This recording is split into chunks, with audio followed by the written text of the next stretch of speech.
স্বাগতম জানাইছোঁ নিটিড academy YouTube চেনেললৈ মই ৰূপুল আমিন। আমি আলোচনা কৰি আছোঁ NCERT mathematics class 11 chapter number 3 exercise 10.3 question নম্বৰৰ বিষয়ে।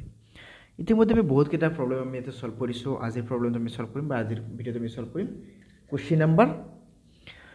12ৰ বিষয়ে। কুৱেশ্যন নম্বৰ 12ত কি আছে? যদি কুৱেশ্যন নম্বৰ 12ত কোৱা হৈছে যে 2-3 বিন্দুৰে যোৱা দুডাল ৰেখাৰ মাজৰ কোণ 60 ডিগ্ৰী। যে 2-3 বিন্দুৰে যোৱা দুডাল ৰেখাৰ মাজৰ কোণ 60 ডিগ্ৰী। এডালৰ প্ৰৱণতা 2 হ'লে আনডাল সমীকৰণ উলিওৱা। যে এনেকুৱা এটা বিন্দু আছে, ধৰি লৈছোঁ এইটো আছে কিমান যে 2-3। অ'কে, এতিয়া 2-3 বিন্দুৰে যোৱা এনেকুৱা এডাল ৰেখা আছে আৰু এনেকুৱা এডাল ৰেখা আছে। এতিয়া এই ৰেখা দুডালৰ ভিতৰত এডালৰ প্ৰৱণতা যদি 2 হয় আৰু ইয়াতে কি কৈছে 60 ডিগ্ৰী এংগেল কৰা বুলি কোৱা হৈছে। এটাৰ প্ৰৱণতা যদি 2 হয় তেতিয়াহ'লে আনডালৰ প্ৰৱণতা কিমান আমাক উলিয়াব লাগে। অ'কে, আমি আনডালৰ প্ৰৱণতা ধৰি ল'ম, আমি লিখিম ইয়াতে যে সলিউশ্যন যে এডালৰ বা এডাল ৰেখাৰ প্ৰৱণতা, যে এডাল ৰেখাৰ প্ৰৱণতা ইয়াতে কিমান আছে 2। লেট আনডাল ৰেখাৰ প্ৰৱণতা ইয়াতে ধৰি লৈছোঁ m। অ'কে, ৰেখা দুডালৰ মাজৰ কোণ, যে ৰেখা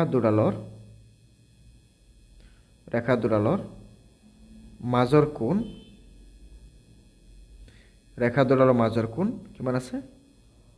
60 ডিগ্ৰী। অ'কে, চ' দিয়াৰ ফৰ আমাৰ ফৰ্মুলাটো কি আছিল? চ' দিয়াৰ ফৰ টেন থিটা যিগুলো ফৰ্মুলা কি আছিল? ফৰ্মুলা আছিল আমাৰ এনেকুৱা যে modulus m1 minus m2 divided by 1 plus m1 m2। নাইবা এইটো কেতিয়াবা এনেকৈ লিখা হয় যে m2 মাইনাছ m1 বুলিও লিখা হয় আৰু মডুলাছ আছে। চ' এটা কথা আমি গম পাওঁ যে মডুলাছ মানে কি হয়, পজিটিভ নাইবা নেগেটিভ। তেতিয়াহ'লে এইটোকে আমি লিখিব পাৰি কিমান যে 10-60 ডিগ্ৰী আৰু ইয়াতে আমি লিখিব পাৰিম যে প্লাছ মাইনাছ। এতিয়া চোৱা m1 মানে প্ৰথম ক্ষেত্ৰত আমি কিমান পাইছোঁ m1 কিমান পাইছোঁ 2 পাইছোঁ। তেতিয়াহ'লে ইয়াতে লিখি দিয়া 2 আৰু ইয়াতে m2 মানে কিমান আছিল m। চ' m মাইনাছ 2 ডিভাইড বাই 1 প্লাছ m1 m2। m1 মানে কিমান আছে, এটা আছে 2 আৰু এটা আছে কিমান যে পালোঁ। এইটো কি পাইছোঁ আমি প্লাছ মাইনাছ পাইছোঁ। এতিয়া প্লাছ মাইনাছ কি পাইছোঁ? ইয়াতে চোৱা 10 কিমান আছিল, এইটো 60 ডিগ্ৰী। চ' 1060 ভেলু কিমান আছিল? 1060 ভেলু আছিল √3 ইজিকেল আমি কি পাইছোঁ ইয়াতে যে প্লাছ মাইনাছ যে m minus 2 divided by 1 plus 2h। তেতিয়াহ'লে এইটোক আমি এনেকৈ লিখিব পাৰি যে m minus 2 divided by 1 plus 2hm is equal to plus minus কিমান আহিব √3 আহিব। অ'কে, চ' ইয়াৰ পৰা আমি এবাৰ কি কৰিম, এবাৰ ইয়াতে আমি কি ধৰিম প্লাছ 3 ধৰিম, এবাৰ আমি মাইনাছ 3 ধৰিম। চ' আমি এনেকৈ লিখিম যে দিয়াৰ ফৰ বা এতিয়া যে ধনাত্মক মানৰ বাবে তেতিয়াহ'লে ধনাত্মক মানৰ বাবে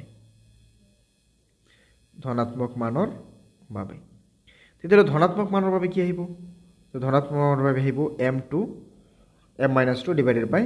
ইয়াতে কি আহিব 1 plus 2hm is equal two √3।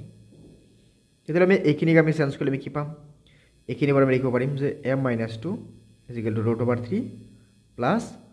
2√3 যে 2√3 ইয়াতে কি আহিব m আহিল। অহাৰ পিছত আমি এইবাৰ যদি এটা কাম কৰোঁ,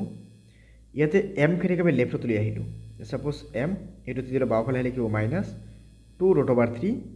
ইয়াতে কি আহিব m, ইয়াতে কি আহিব √3 মাইনাছ 2। নাইবা আমি এটা কাম কৰিম, ডাঙৰটোক আমি ৰাইট চাইডত ৰাখি দিলোঁ। ইয়াতে ছাপ'জ 2√3m প্লাছ কি আছে √3, ইয়াতে পাইছোঁ আমি m মাইনাছ 2। তেতিয়াহ'লে ইয়াৰ পৰা কাম কৰা 2√3m ৰাখি দিয়া, এইটোক লেফ্টত লৈ আহিলে কি হ'ব m হ'ব আৰু ইয়াতে মাইনাছ 2 আছিল। চ' মাইনাছ 2 আৰু এইটো পজিটিভ আছিল, চ' ক'বলৈ গ'লে কি হ'ব মাইনাছ √3 হৈ যাব। ইয়াৰ পৰা আমি m কমন ল'লে কি পাম 2√3 মাইনাছ 1, ইয়াতে কি আহিব মাইনাছ, ইয়াতে মাইনাছ 2 মাইনাছ √3। তেতিয়াহ'লে ইয়াতে m ৰাখি দিয়া আৰু এই গোটেইখিনি কি হ'ব ভোগলে গ'লে ডিভাইড হৈ যাব তেতিয়া ইয়াতে আহিব -2 মাইনাছ ৰুট অভাৰ 3 আৰু ইয়াতে আহিব কিমান 2 ৰুট অভাৰ 3 মাইনাছ 1 আহিল এতিয়া আমাৰ নেক্সট কাম কি আহিব নেক্সট কাম কি আহিব যেতে ৰেখাডাল কি কৰা হৈছে যে 2 3 বিন্দুৰে গৈছে ইয়াতে কোৱা হৈছে ৰেখাডাল 2 3 বিন্দুৰে গৈছে তেতিয়া হলে আমি 2 3 বিন্দুৰে গলে বা ফৰ্মুলাটো কি আহিব যে therefore লিখিম যে ৰেখাডাল 2, 3 বিন্দুৰে যোৱাৰ সমীকৰণটো হ'ব যে সমীকৰণটো হ'ব কি হ'ব সমীকৰণটো তো চোৱা 2 3 বিন্দুৰে গ'লে ৰেখাডালৰ সমীকৰণ কি হ'ব ফৰ্মুলা কি আছিল আমাৰ ফৰ্মুলা আছিল আমাৰ যে y - y1 = এতে কি আহিব যে y2 - y1 ডিভাইডেড বাই x2 - x1 এইটো মানে কি আছিল এইটো মানে আছিল আমাৰ m এইটো মানে আছিল প্ৰৱণতা m ইয়াতে আছিল আমাৰ x - x1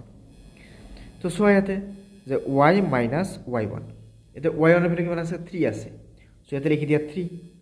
= m মানে কিমান পাইছো -2 মাইনাস √ over 3 ডিভাইডেড বাই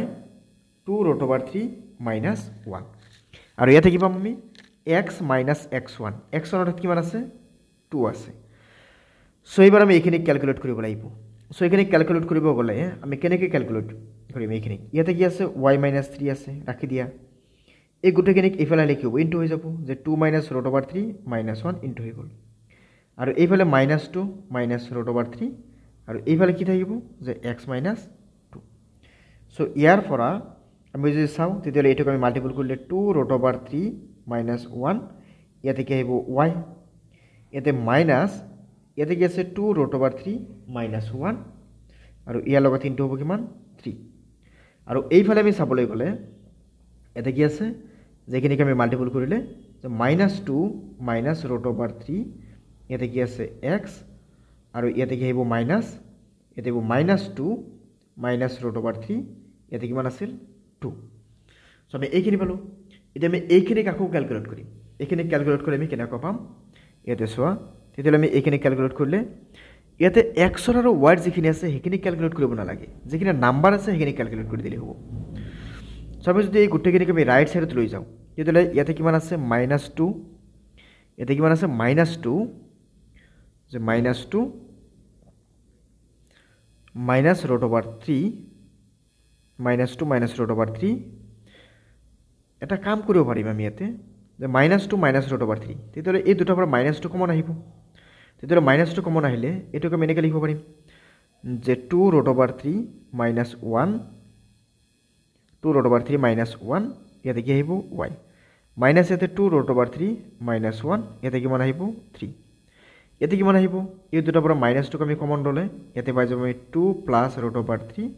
ইয়াতে আহিব x মাইনাস ইয়াতে যদি আমি এটা কাম কৰো মাইনাসৰ লগত মাইনাস ইনটু কৰিলে কি আহিব প্লাস 2 দুগুণ কিমান আহিব 4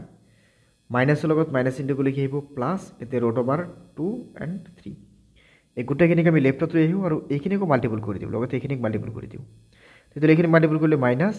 ইয়াতে 2 * 3 কিমান আহিব 6 √ over 3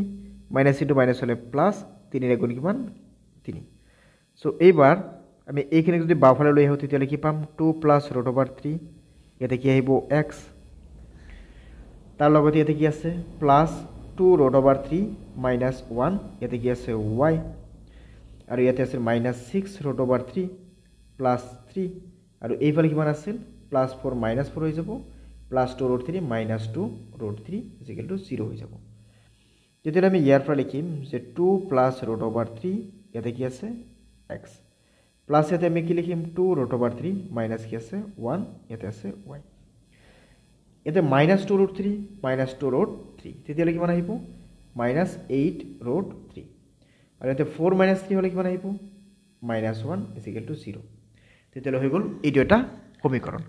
আকৌ আমি সেকেন্ড এটা সমীকৰণ উলিয়াব লাগিব নেগেটিভৰ বাবে আমি এটা লিখিম যে ঋণাত্মক মানৰ বাবে যে এবাৰ ঋণাত্মক মানৰ বাবে তো ঋণাত্মক মানৰ বাবে হলে কি হইব m - 2 ডিভাইড বাই কি আছিল যে 1 + 2h m = -√ over 3 তেতিয়াহ'লে ইয়াৰ পৰা আমি চাবলৈ গ'লে ইয়াৰ পৰা আমি কি পাম m - 2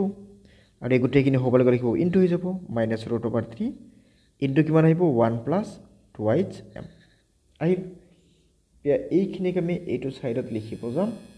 আমি চেষ্টা কৰিম যিমান ফটাফট বা যিমান হয়তো আমি সৰুকৈ লিখিব পাৰোঁ অলপ ক্যালকুলেশন কিন্তু তোমালোকে চাই ল'বা হা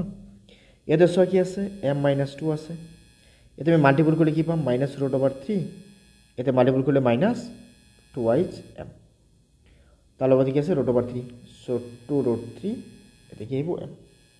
সো ইয়াৰ পৰা আমি বাওঁফালৰ পৰা আমি কি কৰো সোঁফালৰ পৰা বাওঁফালে লৈ আহিব তেতিয়াহ'লে ইয়াতে m প্লাস কি আহিব 2√3 m আৰু এইফালে -√3 আছে মাইনাস আছিল সো হ'বলৈ গ'লে কি হ'ব প্লাস হৈ যাব আমি ইয়াৰ পৰা এবক কমন ল'লে কি পাম যে 2√3 প্লাস কি আহিব 1 আৰু এইফালে কি পাম আমি 2 - √3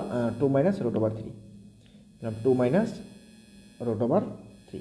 তেতিয়াহ'লে আমি ইয়াৰ পৰা পাম m = 2 - √3 ডিভাইডেড বাই কি আহিব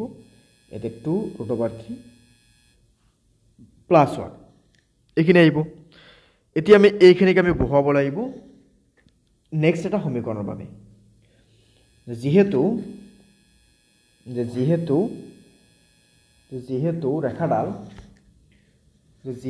ৰেখাডাল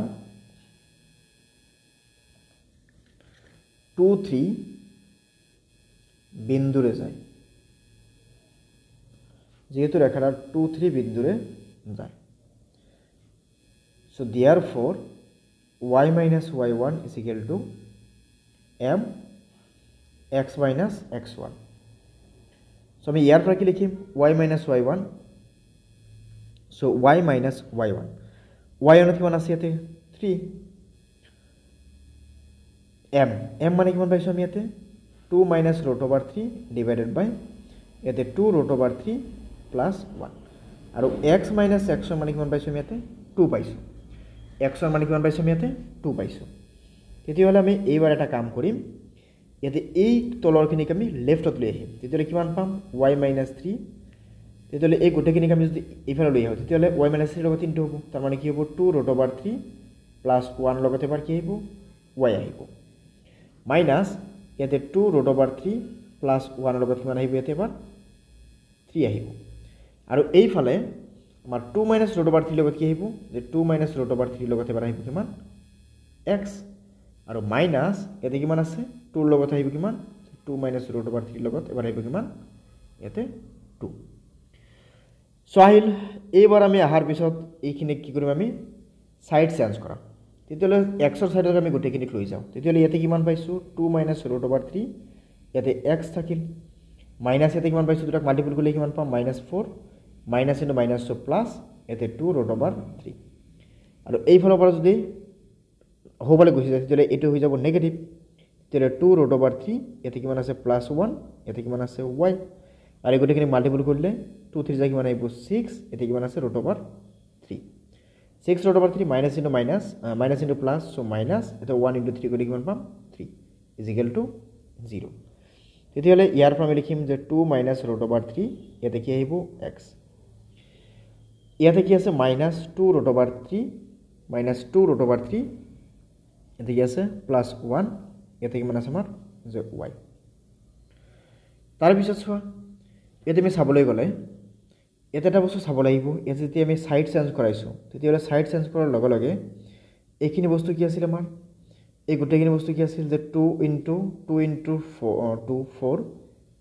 এখানে ঠিক আছিল এইখিনি নেগেটিভ আছিল পজিটিভ হৈ যাব তেতিয়াহ'লে এইটো মাইনাস আছিল সো সাইড চেঞ্জ কৰিলে এইটো হৈ যাব কি আমাৰ পজিটিভ এইটো হৈ যাব কি আমাৰ পজিটিভ সো আহিলে এবাৰ মানে কি কৰিম ইয়াতে 2√3 + 6√3 তাৰ মানে কিমান আহিব 8√3